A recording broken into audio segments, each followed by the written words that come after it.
આપણે સમગ્ર હિન્દુ સમાજ દ્વારા જે રામ જન્મ ઉત્સવ અનુસંધાને જે ભવ્ય અને દિવ્ય મોરબીના રાજમાર્ગો ઉપર શોભાયાત્રાનું આયોજન કરવામાં આવે છે.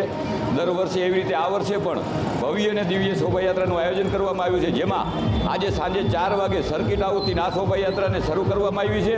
મોરબીના રાજમાર્ગો ઉપર ફરીને અને દરબારગઢ રામમહેલ મંદિરે ભવ્ય આરતી કરીને આ શોભાયાત્રાને પૂર્ણ કરવામાં આવશે, જેમાં અલગ અલગ સમાજ અને સંગઠન દ્વારા જે શરબતના સ્ટોલ અને સ્વાગત પોઈન્ટ બનાવવામાં આવ્યા છે અને સમગ્ર મોરબીની હિન્દુ ધર્મપ્રેમી જનતા આ શોભાયાત્રાના સહભાગી થઈને જોડાઈને ભવ્ય અને દિવ્ય બનાવવા માટે છે.